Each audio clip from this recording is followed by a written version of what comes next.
Assalamualaikum warahmatullahi wabarakatuh. Selamat pagi, salam sejahtera untuk kita semuanya. Alhamdulillah pada saat ini kita masih diberi kesempatan, diberi kenikmatan oleh Allah Subhanahu wa taala. Kita masih bisa beribadah di bidang pendidikan. Untuk kali ini, sebagaimana yang sudah saya sampaikan pada beberapa waktu yang lalu terkait dengan penuntasan proses pembelajaran yang harus kita tuntaskan pada semester ini. Untuk materi hari ini mata kuliah ke-PGRI-an dengan tema Metamorfosis Dunia Pendidikan di Masa Pandemi COVID-19. Harapan saya para mahasiswa senantiasa mengikuti perkembangan pendidikan, lebih-lebih untuk bekal menghadapi situasi saat ini yang mana kita dituntut untuk lebih berperan aktif mencari solusi sekaligus memenuhi apa yang menjadi target kita bersama. Untuk itu mari kita ikuti tema yang akan saya sampaikan pada kali ini terkait dengan bagaimana kita menyikapi pendidikan pada era masa pandemi COVID-19 saat ini. Baik, yang pertama kita perlu mengetahui dulu tentang apa sih yang dimaksud dengan metamorfosis itu. Ada kajian yang menjelaskan tentang metamorfosis. Ada beberapa hal di situ yang pada intinya terkait dengan mata kuliah ini adalah menyempurnakan tentang bagaimana pola pendidikan yang ada di Indonesia khususnya saat ini. Masa pandemi virus corona atau COVID-19 mengakibatkan perubahan secara tiba-tiba dalam keseharian, baik yang berkaitan dengan kepentingan individu atau aktivitas secara umum yang ada di masyarakat, yaitu adanya istilah disrupsi teknologi. Ini terjadi di dunia pendidikan saat ini, yang pelaksanaannya akan berbalik ya 100%. Dulu pada zaman masih masa pada saat itu tentang pelaksanaan proses belajar mengajar, ada proses tatap muka. Kalau sekarang sudah tidak diperkenankan, artinya masih ada batasan-batasan tertentu yang harus dipenuhi. Ini yang terkait dengan itu.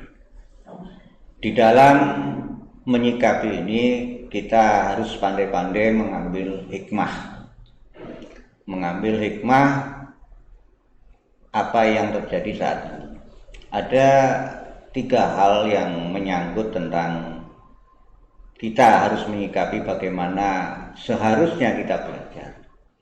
Kita tahu bahwa saat ini literasi mutlak. Kalau beberapa waktu yang lalu literasi hampir dikesampingkan. Yang kedua tentang teknologi yang kita pakai. Sama halnya dengan kalau kita punya sesuatu yang akan diselesaikan, ya tentu saja harus ada toolsnya, yaitu teknologi. Yang ketiga terkait dengan kebiasaan. Jadi kalau belum terbiasa ini biasanya kita masih kurang semangat untuk menyikapi itu. Tapi kalau dengan era yang saat ini disampaikan oleh pemerintah, adanya istilah AKB, adaptasi kebiasaan baru, ini harus ini ya juga akan berdampak pada pendidikan. Saat ini ada beberapa yang bisa kita sikapi tentang adanya pembelajaran dari rumah yang benar-benar dirasakan, ya kalau dianggap berat ya berat juga, tapi kita harus pandai-pandai menyikapi hal itu, baik yang menyangkut dosen, guru, pelajar, mahasiswa, bahkan orang tua, di mana kita dipaksa untuk mampu bertransformasi dan beradaptasi pada kondisi pandemi ini. Kalau kita ambil contoh misalnya proses pembelajaran yang kali ini, yang saat ini kita sampaikan ini, yaitu tentang pembelajaran yang sifatnya daring. Jadi saya harapkan sekali lagi para mahasiswa, khususnya angkatan DM6 ya, mahasiswa D3 yang kalau tidak salah ini ada beberapa mahasiswa yang sudah komen ya, sudah menyatakan pendapat tentang pelaksanaan perkuliahan secara online atau daring. Ini ada masukan ya, tentu saja kita perlu koreksi ya, perlu introspeksi apa yang sekiranya kurang, harus ada penyesuaian sehingga proses pembelajaran bisa kita manfaatkan sebaik-baiknya. Jadi intinya perlu adanya transformasi yang bisa kita adaptasi. Jadi transportasi ini proses pemindahan kalau dalam pendidikan ya keilmuan ya, berpindahnya keilmuan dari sumber ilmu ini ya macam-macam ya, dari referensi, literatur, dari para pakar ya. Kita harus mampu untuk beradaptasi, artinya menyesuaikan ya. Jadi kalau ada kewajiban atau ada sesuatu yang harus diselesaikan oleh mahasiswa, ya tentu saja tidak hanya sekedar menunggu materi, menunggu referensi ya, mahasiswa diharapkan bisa lebih kreatif dan aktif. Yang kita lakukan setidaknya kita ya, jadi ya dosen ya mahasiswa ya harus mampu menyiasati tentang dampak yang terjadi di bidang pendidikan. Karena tidak asing lagi ya, pembelajaran jarak jauh atau online ini ya, masyarakat akan lebih mudah untuk bisa beradaptasi ya. Ya tentu saja akan berdampak pada ekonomi ya. Artinya berapapun nanti yang akan kita dapatkan melalui pembelajaran online ini ya memang ukurannya belum kita temukan yang secara akurat. Itu yang terkait dengan. Adapun efektivitas dari pelaksanaan pembelajaran yang sifatnya on-site atau online ini biasanya ya banyak hal yang menjadi kendala di situ. Misalnya kalau di daerah tertentu yang koneksinya kurang bagus ya, infrastrukturnya kurang bagus ya akan berdampak juga ya. Jadi kalau kita amati apa yang harus kita lakukan, kalau kita kembali pada slide sebelumnya ya, ini pembelajaran dari rumah ini benar-benar dirasakan berat lah dalam tanda petik ya. Artinya ada beberapa yang harus kita sesuaikan. Tadi sudah saya sampaikan kalau terkait dengan penyampaian materi ya ada keterbatasan di situ. Tapi juga saya tadi juga menyampaikan mahasiswa tidak hanya sekedar untuk menyerap ilmu, menerima referensi dari satu sumber aja. Tadi di awal juga saya sampaikan tentang budaya literasi. Budaya literasi ini tidak hanya untuk kalangan pelajar saja, tapi mahasiswa pun ya juga ada kewajiban mutlak di situ. Sumber-sumber ilmu itu tidak hanya terbatas pada ya pustaka, tidak, tapi juga kita bisa mencari dari sumber-sumber yang lain. Ini yang terkait dengan ilmu. Pembelajaran jarak jauh atau biasa diistilahkan online atau istilah yang lainnya, ini tentu saja ada beberapa strategi ya. Kalau kita amati di materi perkuliahan ke-PGRI-an itu ada dua hal ya yang menyangkut tentang materi yang ada di ke-PGRI-an, khususnya yang kontennya konten pendidikan. Ada peran yang pedagogik ya, artinya peran yang betul-betul merupakan sumber dari ilmu yang bisa disampaikan kepada mahasiswa khususnya ya, dimana nantinya bisa dia jadikan acuan untuk menyelesaikan ya, tugas akhir ya, pengabdian kepada masyarakat. Itu juga tentu saja butuh literasi, termasuk data literasi itu sendiri ya. Mengapa saya katakan data literasi? Karena menyangkut masalah materi. Jadi kalau mahasiswa yang kebetulan saat ini misalnya melakukan PKL dengan kondisi seperti ini ya tentu saja ada keterbatasan.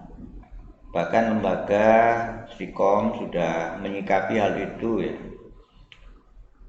dikompen dengan penugasan-penugasan yang lain. Intinya belajar tuntas itu ya apa yang seharusnya dilakukan sampai tuntas, tidak mengesampingkan kegiatan yang seharusnya dilakukan. Jadi antara hak dan kewajiban baik mahasiswa maupun dosen itu bisa terpenuhi ya. Sistem blended ini juga dalam pola pendidikan yang sifatnya tatap muka itu juga masih diperlukan ya. Kalau di dalam ketentuan yang disampaikan oleh Dirjen Pendidikan Tinggi itu perlu ada mahasiswa yang mahasiswa akhir, semester akhir yang misalnya seperti Anda ini kalau nggak salah ya semester akhir ya, itu dalam hal penyajian pelaporan untuk tugas akhir ya, itu ya harus ya, diperkenankan ya. Pembelajaran yang sifatnya praktek praktikum juga diperkenankan masih tatap muka, karena memang jumlahnya terbatas ya, apalagi ya namanya tugas akhir itu kan sifatnya individual ya.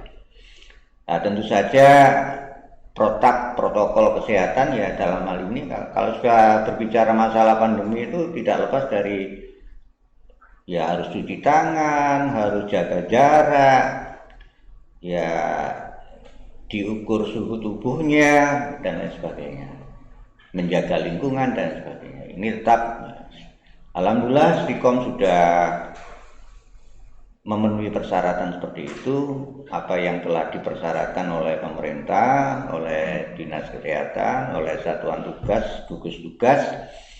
Alhamdulillah kalau nanti Anda ke kampus ya di pintu masuk sana sudah ada petugas yang mengukur suhu tubuh Anda nanti ya. Itu ada petugas yang sudah ditunjuk oleh lembaga untuk melaksanakan kewajibannya. Jangan lupa nanti kalau mau ke ruangan menemui dosen ya cuci tangan, itu sudah ada di beberapa titik di Stikom sudah siap. Tentu saja nanti ya bukan tidak boleh bersalaman, tapi paling tidak ada pembatasan, asalkan sudah cuci tangan, kita sama-sama sehat ya boleh-boleh saja untuk bersalaman. Ya untuk itu saya harapkan pada proses pembelajaran kali ini penekanannya untuk materi ke-PGRI-an itu bagaimana kita bisa menyikapi atau kita memasuki era metamorfosis ini. Jadi ketidaksempurnaan dalam proses pembelajaran bukan berarti menghilangkan makna dari pembelajaran itu sendiri. Karena kurang sempurna ya kita wajib untuk menyempurnakan, baik dosen maupun mahasiswa. Kalau dosen sudah menyesuaikan, lembaga sudah memberikan fasilitas untuk kuliah daring, ya. Mahasiswa pun juga harus demikian, harus mampu. Kalau materi dianggap kurang, ya bisa unsur kreativitas mahasiswa masih sangat diperlukan. Ya, ini terkait dengan itu. Transformasi, tadi saya sampaikan transformasi dan adaptasi menjadi peranan penting bagi kita semua, karena itu kunci keberhasilan. Sekaligus ya tentu saja kita butuh pola pikir yang positif ya, sebagaimana yang dijelaskan pada salah satu ayat yang ada di surat Ali Imran ayat 103 itu ya, ada 3 hal di situ. Kita harus senantiasa husnudon ya, yaitu berpikir positif. Yang kedua ya kita saling memaafkan, pemberi maaf ya. Yang ketiga ini konteksnya sama dengan apa yang kita bahas saat ini, yaitu bagaimana kita mampu untuk menjalankan kewajiban, dan tentu saja kalau kewajiban sudah kita lakukan dengan baik, nanti yang namanya hak itu akan dengan sendirinya. Jadi sudah sepatutnya kita menyadari kondisi seperti ini, lebih-lebih kita ini masih dalam lingkup pendidikan. Jadi pendidikan yang kita rasakan memang saat ini sedikit agak berpengaruh ya. Tapi pola pikir kita ya tetap harus positif.